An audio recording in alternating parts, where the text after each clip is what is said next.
እንግዲህ ስሜ አብዱ አደም አህመድ እባላለሁ። በከድር ነው የምታወቀው። የግሪን ካፕ ማናጀር ነኝ። ግሪን ካፕ የሜትር ታክሲ ሰርቪስ ሰጪ ነው። የዛ ማናጀር ነኝ። ስሜን አፍታ የታደሰ ነው የምባለው። በግሪን ፊውቸር ኢን ትሬዲንግ ፒኤልሲ ሴልስ ማናጀር ነኝ። ግሪን ፊውቸር ኢን ትሬዲንግ ፒኤልሲ የሚል ሲስተር ካምፓኒ አለው፣ ኩባንያ አለው። ያ ሲስተር ካምፓኒው መኪናዎችን የኤሌክትሪክ መኪና ብቻ ያስመጣል። ያንን አስመጥተን በግሪን ካፕ በኩል ደግሞ ደንበኞችን በማፍራት 37% ብቻ ቅድሚያ ከፍለው የቀረውን ከባንክ ጋር አስተሳስረን በ5 ዓመት ውስጥ የሚያልቅ ብድር ስራ እንዲሰሩ ነው። አብረን ተጋግዘን እንድንሰራ ነው ዋና ግቡ። እንግዲህ ሁሉም የምናስመጣቸው ኤሌክትሪካል መኪኖች ናቸው። ለስራም ለንግድም የሚሆኑ ኤሌክትሪካል መኪኖችን በትዕዛዝ እናስመጣለን። አሁን ላይ ከተለያዩ ካምፓኒዎች ጋር የተለያዩ ሞዴል ያላቸው የተለያዩ ብራንድ ያላቸው ኤሌክትሪካል መኪኖች ነው በእኛ ካምፓኒ በኩል አልፈው የሚመጡት። ስለዚህ ከስተመሩ በጣም ብዙ ኦፕሽኖች አሏቸው ማለት ነው። ከዛ አንፃር ያሉትን አማራጮች እናሳያቸዋለን። እኛ ጋር ያሉትን ኦፕሽኖች ከነሱ ውስጥ መምረጥ ከቻለ ከነሱ ውስጥ መምረጥ ይችላል። ከዛም በተጨማሪ ደግሞ በራሱም ኤሌክትሪካል መኪና ይሁን እንጂ በራሱ ይህ መኪና የሚል ከሆነ ያለው ስፔሲፊኬሽን በሙሉ ተሰርቶለት መኪኖቹ መምጣት ይችላሉ።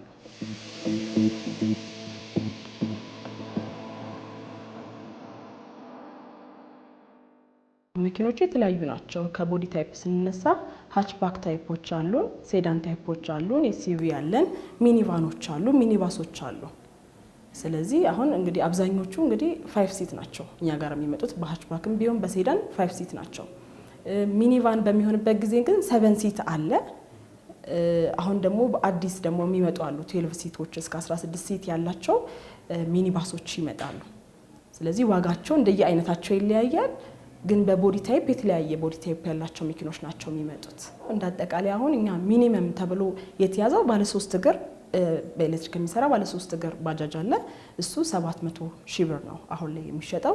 ከባለ 4 እግር ስንጀምር ደግሞ ፒካፖች አሉ። ባለ ሲንግል ጋቢና ባለ ደብል ጋቢና ፒካፖች አሉ። ሲንግል ጋቢናው 1,280,000 ሺህ ብር ነው አሁን ላይ። ደብል ጋቢናው ሲሆን ደግሞ 1.4 ድረስ ነው የሚሸጠው። ከዛ ውጪ ግን ለሜትር ታክሲ ሲሆን እኛ ያዝናቸው በፉል ቻርጅ 200 ኪሎ ሜትር እና ከዛ በላይ የሚሄዱትን ነው ለሜትር ታክሲ የተያዙት ማለት ነው። እንግዲህ ለታክሲ አገልግሎት ሜትር ታክሲ አገልግሎት ላይ መሰማራት ለሚፈልጉ ግለሰቦች በእርግጥ ከፍተኛ እድል አለው። ያ እድል ደግሞ ምንድነው? አገራችን ላይ አሁን በዓለም የነዳጅ ዋጋ መዋዠቅ ብዙ ሰዎችን ችግር ውስጥ ከቷል። በተለይ በሜትር ታክሲ ውስጥ አገልግሎት ውስጥ እንኳን የነበሩ ሰዎች የደረሰባቸውን ችግር በቅርብ ተረድተናል። የኛ አካሄድ ያንን ለመቅረፍ ስለሆነ አካሄዳችን እጅግ በጣም ዘመናዊና በጊዜው የመጣ አስተሳሰብ ነው ብለን ነው። በጥናት የተደገፈ ቢሆንም ግን ባይቻንስ ሆኖ በትክክል ጥሩ ሰዓት ላይ ነው የመጣው። እንደነገርኩ ብዙ የታክሲ ሰርቪስ ሰጪዎች በነዳጅ ታክሲ ይሰሩ የነበሩ ሰዎች ይሄ እድል መኖሩን ሲያውቁ እየመጡ ብዙ እያማከሩን ነው። ያ ነገሩን የበለጠ ለታክሲ ስራ ለሚሰሩ ሰዎች ጥሩ እድል መሆኑ ነው እንደምንረዳው። ሜትር ታክሲ ማለት እንደነ ራይድ እንደነ ፈረስ ታክሲ ሰርቪስ አገልግሎት የሚሰጡ ናቸው። ስለዚህ ድርጅቱ ኤሌክትሪካል መኪና ከማስመጣት በተጨማሪ የራሱ የሆነ ሜትር ታክሲ አለው። ግሪን ካፕ ታክሲ የሚል የራሱ ሜትር ታክሲ አለው። ስለዚህ ከኛ ጋር መስራት ለሚፈልጉ 37% ብቻ ቅድሚያ ከፍለው መኪናው መጥቶላቸው ከኛ ጋር እየሰሩ በ5 ዓመት ውስጥ ከወለድ ነፃ በሆነ አከፋፈል በየወሩ እዳቸውን የሚከፍሉበትን አሰራር አመቻችቷል። ከዚህ ጋር ተያይዞ መኪኖቹን እኛ የለየናቸው ለሜትር ታክሲ ተብሎ የተለዩ ወደ 7 መኪኖች አሉ። ሁሉም መኪኖች በፉል ቻርጅ 200 ኪሎ ሜትር እና ከዛ በላይ መጓዝ የሚችሉ ናቸው። ለግል በሚሆንበት ጊዜ ግን ምንም አይነት ሪስትሪክሽን የለውም። ከ100 ኪሎ ሜትር ጀምሮ ያሉትን መውሰድ ይችላሉ። አሻሻጡ 2 አይነት ነው። ለግል የሚፈልጉ ለቤት አገልግሎት የሚፈልጉ ሰዎች ካሉ መጀመሪያ 50%ቱን የመረጡትን መኪና ካታሎግ እናሳያለን። ዋጋውን፣ ካፓሲቲ፣ የኤሌክትሪክ ችሎታ፣ ብቃቱን፣ የሞተሩን ጉልበት ያን ሁሉ በደንብ ካስረዳን በኋላ በሴልሱ በኩል ማለት ነው የሚፈልጉትን መኪና ይመርጣሉ። ሲመርጡ ያ የመረጡትን ዋጋ 50%ን ይከፍላሉ መጀመሪያ። መኪናውን ሲረከቡ ደግሞ ቀሪ 50%ን ይረከባሉ። ይሄ አንደኛው ሲስተም ነው ለግለሰቦች ማለት ነው፣ ለግል ተጠቃሚዎች። ሁለተኛው ደግሞ በታክሲ ስራ ላይ በሜትር ታክሲ ስራ ላይ መሰማራት የሚፈልጉ ሰዎች ካሉ መጥተው ልክ መጀመሪያው እንዳዩት አይተው እኛ ምክር እንሰጣቸዋለን። ምክሩ ምንድን ነው? የሜትር ታክሲው በቀን ውስጥ መስራት ያለበትን ጥናት ወስደናል። ቢያንስ ስንት ኪሎ ሜትር መሄድ አለበት በቀን። ያንን ለመሄድ የሚያስችል የመኪና ደግሞ ምቹ የሆነ መኪናም እኛ እናውቃለን።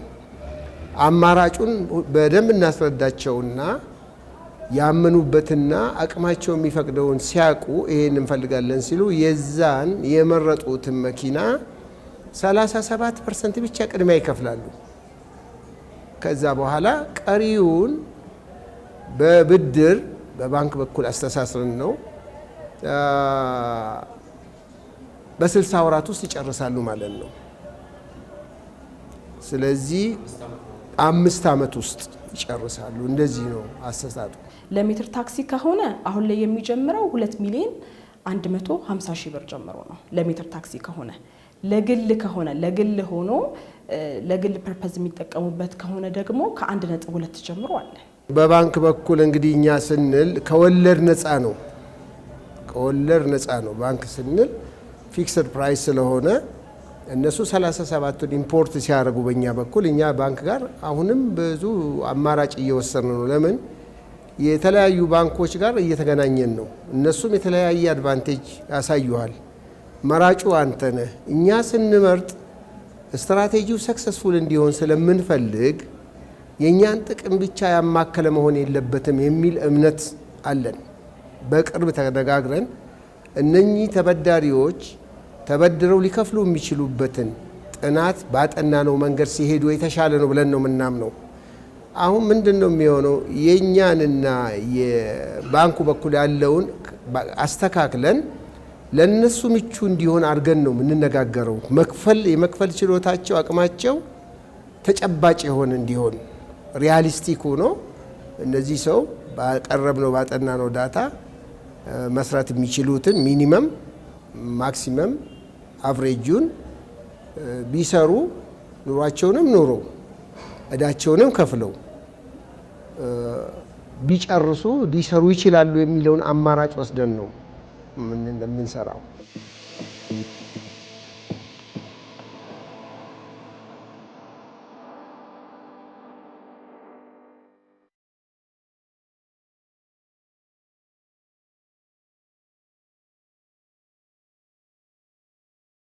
እንግዲህ በዚህ ዘርፍ ውስጥ እንደተሰማራ ቢዝነስ ኦነር የራሳችን ሪሰርቾችን እንሰራለን በየጊዜው እና ምንድነው በነዳጅ ከሚሰሩ ከኮንቬንሽናል መኪኖች አንጻር እነዚህ ኤሌክትሪካል መኪኖች በጣም ወጪ ቆጣቢ ናቸው። ይሄ ማለት ምንድነው? እንግዲህ አንድ ግለሰብ በቀን 2000 ብር ቢሰራ ከዛ ውስጥ አቬሬጅ 600 ብር ነዳጅ ያወጣል። ወደ ኤሌክትሪካል መኪና ሺፍት ቢያደርግ ግን በወር የሚያወጣው የኤሌክትሪክ ፍጆታው በጣም በዛ ከተባለ 1500 ብር ነው። አሁን ላይ ያለን መረጃ አሁን እኛ ከሰራነው ዳታ አንጻር ማለት ነው። ይሄ ማለት እኛ በአቬሬጅ አኑዋል ኮስቱን ካልኩሌት አድርገን አቬሬጅ አውጥተንለታል። ወደ 92.4% የኤሌክትሪክ ፍጆታ የነዳጅ ፍጆታን ሴቭ ማድረግ እንችላለን ማለት ነው። ለነዳጅ የምናወጣውን ኮስት በ92.4% ሴቭ ማድረግ ይቻላል።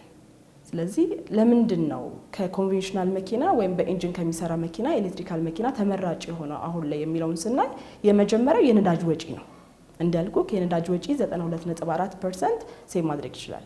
ከዛ በተጨማሪ ደግሞ ብዙ ሰርቪሶች ይቀራሉ። ወደ ኤሌክትሪካል መኪና ስንመጣ የሞተር ዘይት ሰርቪስ፣ ኦይል ፊልትሮ ማስቀየር፣ የዳብራተር ሰርቪስ የሚባሉት ነገሮች በሙሉ ያስቀርልናል እና ኤሌክትሪካል መኪና ላይ ያለው ሰርቪስ ፍሬንሸራ ማስቀየር ብቻ ነው። ከሆነ አከል ማይሌጅ በኋላ ይቀየራል። እንደየመኪናው ታይፕ ከሆነ አከል ማይሌጅ በኋላ ፍሬንሸራ እናስቀየራለን። ሌላ ሰርቪሶች ግን አይኖሩንም። ስለዚህ በአጠቃላይ ከሰርቪስ ጋር ተያይዞ ከነዳጅ ወጪ ጋር ተያይዞ ያሉንን ወጪዎችን በሙሉ መቆጠብ እንችላለን ማለት ነው። ከአየር ንብረት ለውጥ አንፃር እንግዲህ እነዚህ ዜሮ ፖሊሽን ናቸው። ምንም አይነት ግሪን ሃውስ ጋዞችን ኢሚት አያደርጉም። ወደ ኢንቫይሮንመንታችን ምንም የሚለቁት ግሪን ሃውስ ጋዝ የለም። ከዚህ አንፃር በጣም ለኢንቫይሮንመንት ተስማሚ ነው ማለት ነው። እና አንደኛው የኛ ሀገር መንግስትም ወደዚህ ሀገር እንዲገባ የሚገፋፋቸው ከነዳጅ ወጪ ምንዛሪ በላይ የአየር ንብረቱን ከመጠበቅ አንፃር ነው። ስለዚህ ዜሮ ፖሊሽን ናቸው፣ ምንም ኢሚት አያደርጉም። ሌላ ደግሞ ምንድነው ምንም አይነት ኖይዝ የላቸውም፣ ድምፅ አልባ ናቸው። ፕላስ ደግሞ እንዳልኩ ግሪን ሃውስ ጋዝም ኢሚት አያደርጉም። ይሄ ከኢንቫይሮንመንቱ ጋር ተስማሚ ያደርጋቸዋል። እና ዘመናዊነትም ስንመጣ ኤሌክትሪካል መኪና በጣም ዘመናዊ ናቸው። ሁሉም አውቶማቲክ ናቸው፣ በማኑዋል የሚሰሩ የሉም። ሙሉ ኮምፖነንታቸው በጣም አሁን እንደ ኢንጂን መኪና ውስብስብ የሚባል ነገር እንኳን የለም። ተከፍቶ ቢታይ በጣም አነስተኛ የሆኑ ኮምፖነንቶች ናቸው ያሉት። ሙሉ ኢንጂን የለም። ከኢንጂን ጋር ተያይዞ ያሉት ሙሉ ሲስተሞች ሲወጡ በኤሌክትሪካል ኮምፖነንቶች ናቸው የሚቀየሩት እና ውስጥ ላይ ያሉት ነገሮች በጣም ሲምፕል ናቸው። ለሜንቴናንስም በጣም ቀላል ነው። ኢቭን በጣም ተፈላጊ የሚያደርገው ሌላ አድቫንቴጁ ምንድነው? ሜንቴናንስ ኮስቱ ራሱ አነስተኛ ነው። ለሜንቴናንስ በጣም አነስተኛ ወጪ ነው ልናወጣ የምንችለው ብዙ ውስብስብ ነገር ስለሌለው ቀላል ኮምፖነንቶች ናቸው ውስጥ ላይ የምናገኛቸው። ከስፔር ፓርት ጋር ተያይዞ ያለው ነገር ካምፓኒያችን ኤሌክትሪካል መኪና ከማምጣት ባሻገር የኤሌክትሪካል መኪና ስፔር ፓርቶችንም በትዕዛዝ ያስመጣል። የትኛውንም ኤሌክትሪካል መኪና ጋር ተያይዞ ያለ ስፔር ፓርት በሙሉ በትዕዛዝ እናስገባለን። ከዛ ውጪ ለምናስመጣቸው መኪኖች የ2 ዓመት ዋስትና እንሰጣለን። በ2 ዓመት ውስጥ የትኛውንም አይነት ብልሽት ሪፕሌስ ለሚያስፈልገው ሪፕሌስ መስተካከል ባለበትም መልኩ እንዲስተካከል የ2 ዓመት ዋስትና እንሰጣለን። አዎ የተሻለ ነገር ይዘመተናል።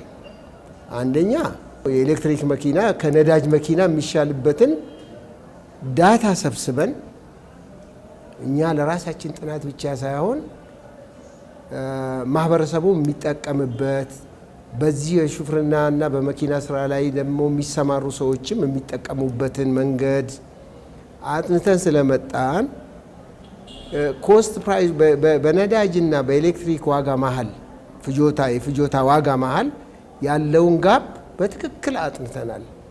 እርግጠኛ ሆነን መናገር የምንችለውም ማለት ነው። ስለዚህ እነዚህ በዚህ ተጠቃሚ የሚሆኑ ባለመኪናዎች ያለምንም ጥርጥር ለውጡን በተግባር ያዩታል ብለን ተስፋ እናደርጋለን። ያ ነው። ሁለተኛ ነገር ደግሞ ሌላም አለ። ሌላ ደግሞ ምንድነው? ለሾፌሩ ብቻ ሳይሆን ማህበረሰቡ ራሱ ሊጠቅመው የሚችል ከነበረው ተጨባጭ ሁኔታ የተለየ ይዘን የመጣ ነው አለ። በሰዓቱ መግለጽ የምንፈልገው እንግዲህ የቢዝነስ ስለሆነ ሁሉንም እርግፍ አታረግም ገባ እና አለ። እርግጠኛ ነን ከስተመሩ ራሱ በሩን አንኳኩቶ ይመጣል ብለን እንተማመናለን። አሁንም ደግሞ ተጨባጭ ሁኔታ የሚያሳየን ያው እናንተ እንኳ ከመጣችሁ አሁንም ድንገት ነው የመጣችሁት፣ አይታችኋል ከስተመሮች ቦታ ይዘው እንደነበረ እና ተስፋ እናደርጋለን። የተጠና ስለሆነ ምንም አንጠራጠርም፣ ይሳካል። ፈጣሪ ካለ ፈጣሪ ሲጨመርበት ነው ለሁሉም።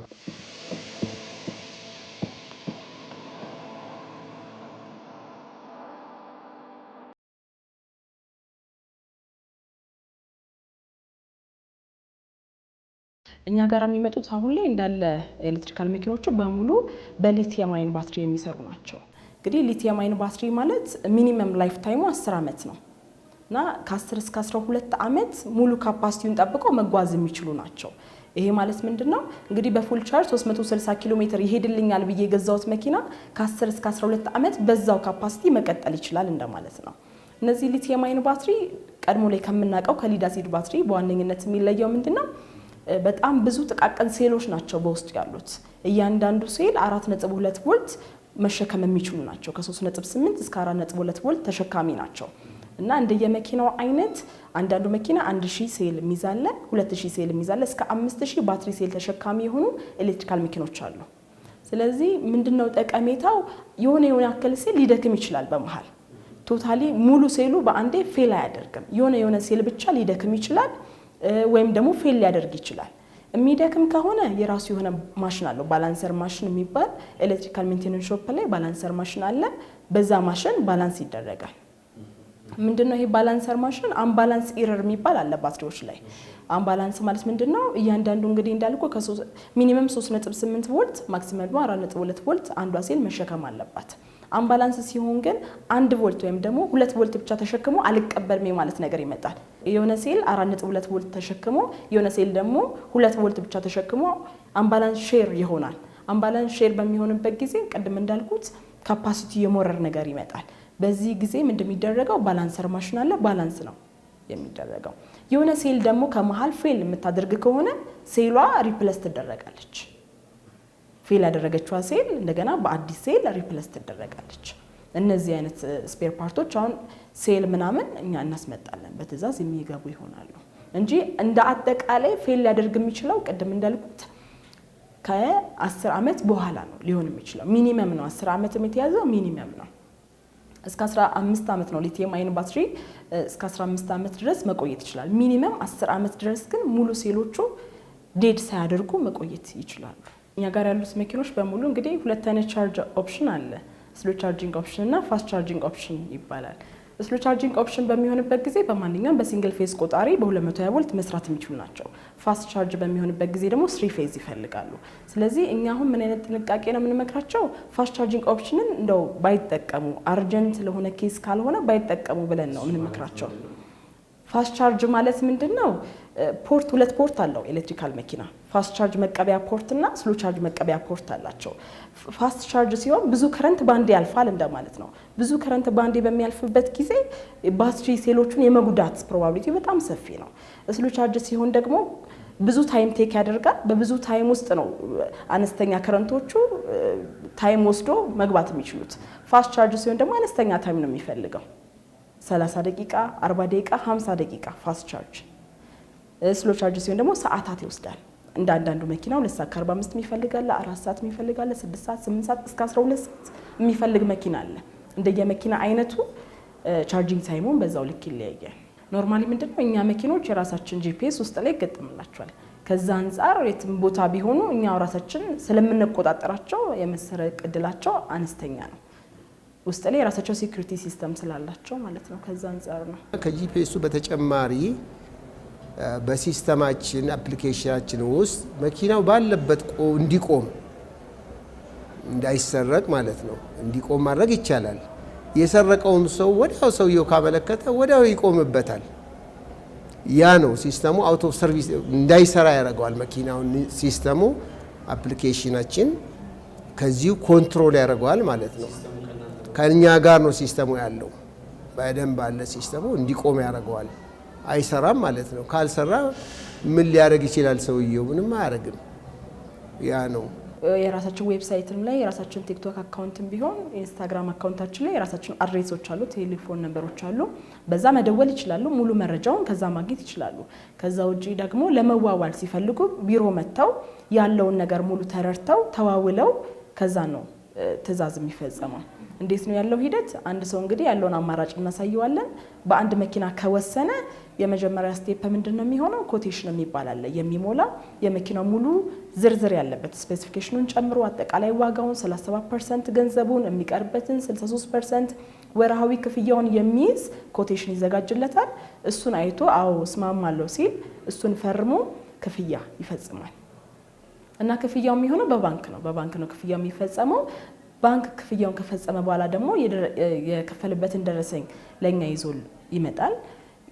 እና ደረሰኙን በሚያሳየን ጊዜ ለሱ ማስያዣ እንዲሆነው ኢኩቫለንት የሆነ ቼክ እንሰጠዋለን።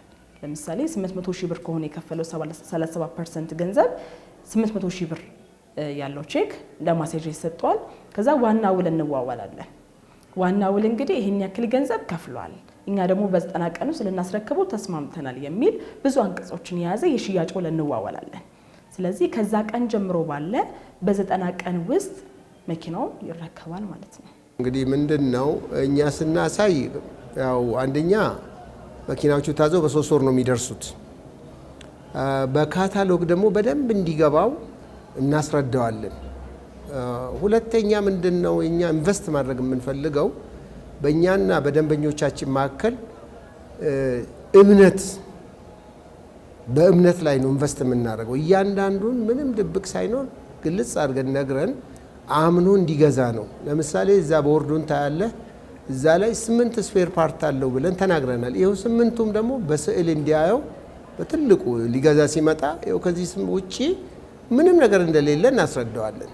በደንብ አይቶ ለካ እውነትም ይሄ ነው ይላል። ስፔር ፓርት የለውም ስንል እንደ ነዳጅ መኪና ውስብስብ ያለ ስላልሆነ ያገዢው ተረጋግቶ አምኖ ነው እንዲገዛን የምንፈልገው።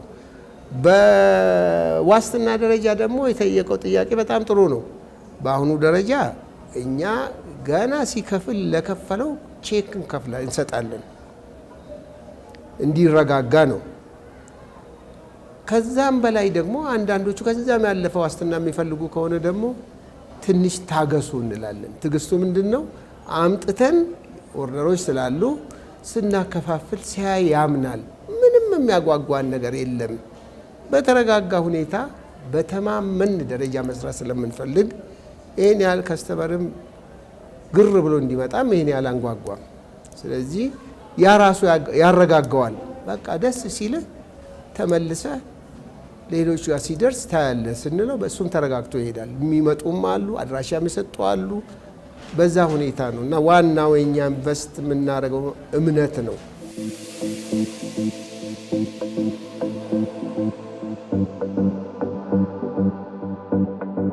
እስካሁን እየሰራን ያለነው አሁንም በስራ ላይ ያለነው ለሚከፍሉ 37% ገንዘብ ቼክ ነው እንደ ማስያዣ የምንሰጣቸው። ግን ደግሞ በቅርቡ የባንክ ዋስትና ፕሮሰስ ጀምረናል። በቼክ ፋንታ ለሚከፍሉት ገንዘብ ባንክ ራሱ የዋስትና ደብዳቤ እንዲሰጣቸው ከሶስት ባንክ ጋር ፕሮሰስ ተጀምሯል። ይሄ ካለቀልን በዛ ነው የሚሄደው እና እሱ ሲያልቅ እንግዲህ አሁን እዚህ ቢሮ ለሚመጡ ደንበኞቻችን ስምና ስልክ እየወሰድን ነው እና ቴሌግራም ቻናላችን ላይ አድ አድርገናቸው ልክ ፕሮሰሱ ሲያልቅ እናሳውቃቸዋለን። ስለዚህ በዛ መልኩ ይቀጥላል ማለት ነው። አሁን በጣም ብዙ ኤሌክትሪካል መኪና ሊኖር ይችላል፣ ግን ቴስት ተደርገው ነው ከዛ ሲመጡ ስፔሲፊኬሽን ኢቨን እዚህ ጋር ካታሎግ ላይ ስናስቀምጥ ካምፓኒው ባለ መሰረት ብቻ አይደለም። ማክሲመም ሬንጅ 300 ኪሎ ሜትር ሲባል ቴስት ተደርገው ነው። ቴስት ተደርገው ቢፎር ሴልስ የሚባል ቲም አለ። በዛ አማካኝነት ቴስት ተደርገው ነው ስፔሲፊኬሽን ላይ የሚቀመጠው። ከዛ አንፃር እስካሁን የሰማነው አይ እንደዚህ ሆነብኝ የሚል ነገር እስካሁን አላጋጠመንም። እና በስፔሲፊኬሽን ደረጃ ይሄዳል 300 ኪሎ ሜትር ከተባለ 300 ኪሎ ሜትር ነው ማክሲመም የሚሄደው እና ያለውን ደግሞ እውነታዎች ነው እዚህ ጋር ልናወራቸው የምንችለው። ከዛ አንፃር ኔጌቲቭ የሆነ ነገር እስካሁን አልደረሰም። እዚህ አሁን ብዙ አይነት ከስተመር ሊመጣ ይችላል። ስለ ኤሌክትሪካል መኪና የተወሰነ መረጃ ያለው ሰው ይኖራል። ፉል እውቀት ኖሮት ኦኬ ለመግዛት ብቻ መኪና ፈልጎ የሚመጣ ሊኖር ይችላል። እንዲሁም ደግሞ ምንም ስለ ኤሌክትሪካል መኪና ምንም መረጃ ሳይኖረው ከኛ ሙሉ መረጃ ለማግኘት የሚመጣም ሰው ሊኖር ይችላል እና ሁሉንም እንደየአይነቱ እናስተናግዳለን። ስለ ኤሌክትሪካል መኪና ምንም አላቅም የሚል ከሆነ ሙሉ የራሳችን ቢሮ ላይ አለ ሙሉ ስለ ኤሌክትሪካል መኪና ገለጻ የሚያደርግ ቻርት አለ። በዛ መልኩ እናስረዳቸዋለን ውስጥ ላይ ስላሉ ኮምፖነንቶች። ምክንያቱም አዳዲስ ኮምፖነንት ስለሆነ ኦንቦርድ ቻርጀር ብለው ላያቅ ይችላል። ስለዚህ እያሳዩት ይሄ ኦንቦርድ ቻርጀር ነው፣ ፈንክሽኑ ደግሞ ይሄ ነው። ኤሲን ተቀብሎ ወደ ዲሲ ይቀይርልናል። እዚህ ጋር ደግሞ ኢንቨርተር አለ። ኢንቨርተር ደግሞ ዲሲን ወደ ኤሲ ተቀይሮ ለኤሌክትሪካል ሞተር ያቀብልናል። ኤሌክትሪካል ሞተር ፈንክሽኑ ይሄ ነው የሚል ዲቴል የሆነ ኢንፎርሜሽን እንሰጠዋለን። አይ አውቃለሁ ለሚል ሰው ከሆነ ደግሞ በሚያውቀው ልክና ማያውቀውን ጥያቄ ደግሞ በመቀበል በዛው ልክ መልስ እንሰጠዋለን። ከዛ ውጪ ደግሞ አብዛኛው ሰው ጥያቄው ምንድነው ኤሌክትሪካል መኪና መግዛቴ ምንድነው ጠቀሜታዬ ከነዳጅ አንፃር ያለው ልዩነት አውሪን የሚሉኝ ደግሞ ደንበኞች አሉ። ስለዚህ ቅድም እንዳልኳችሁ የራሳችን የሰራነው ሪሰርች አለ። አንድ ሰው ወደ ኤሌክትሪካል መኪና ሺፍት ሲያደርግ ምንድነው አድቫንቴጁ ከኮስት አንፃር ብለን ከነዳጅ ኮስት አንፃርና ከሰርቪስ ኮስት አንፃር ያለውን ዲፈረንስ እናስረዳቸዋለን። በዛ መልኩ ነው ከስተመሮች ሊሳቡ የሚችሉት። ከገዙ በኋላ እንግዲህ የስራ ውል ይኖረናል። እንግዲህ መጀመሪያ የምንዋዋለው የሽያጭ ውል ነው። ከዛን ወደ ስራ ውል እንሄዳለን። በስራ ውል መሰረት ነው 5 ዓመት ሙሉ ልንቀጥል የምንችለው። ምክንያቱም የቀረውን ፐርሰንቴጅ በ5 ዓመት ስለሆነ የሚከፍሉት እንዴት ነው የሚለው ለሜትር ታክሲ ከሆነ የራሱ የሆነ ለግል ከሆነ ደግሞ የራሱ የሆነ አሰራር አለው። መኪናውን መሸጥ መለወጥ ቢፈልጉ ከ5 ዓመት በፊት ብድራቸውን ወይም እዳውን መጨረስ ቢፈልጉ እንዴት እንደሆነ የራሱ ውል አለ። በዛ ውል መሰረት ነው ለ5 ዓመት አብረን የምንጓዘው። በዚህ አጋጣሚ መንገር የምፈልገው በዚህ በኢቪ መኪና በእኛ በኩል በተለይ እኛ ለራሳችን ብቻ ሳይሆን ብዙ እህቶቻችን ሊሰማሩበት ይችላሉ የሚል ከፍተኛ እምነት አለኝ። ከፍተኛ እምነት እና ያ ጥሩ እድል ነው፣ ለሁሉም በር ይከፍታል። እኛም በእኛ ጋር የሚሰሩ ተጠቅመው እኛም ተጠቅመን በዚህ በሜትር ታክሲ የሚጠቀሙትም ማህበረሰባችን ተጠቅሞ ለሀገራችንም ጠብ የሚል ነገር እንኳን ለማድረግ በሚል በጎ አስተሳሰብ ስለተነሳን ፈጣሪ ያሳካልናል ብዬ አምናለሁ። እናንተን በጣም ድጋሚ አመሰግናችኋለሁ። የሚቀጥለው ደግሞ ከተወሰነ ጊዜ በኋላ ምን ላይ እንደደረስንም እንደምትጠይቁ እንደምትከታተሉ በጣም እናመሰግናለን። ለበለጠ መረጃ ስለ ኤሌክትሪካል መኪና የትኛውም አይነት ጥያቄ ቢኖራቸው ቢሮ ቁጥራችን 605 ታውን ስኩዌር ሞል ላይ ነው። መጥተው ያለውን መረጃ ሙሉ መረጃ ማግኘት ይችላሉ። ስለነበረን ቆይታ እኔም በጣም አመሰግናለሁ።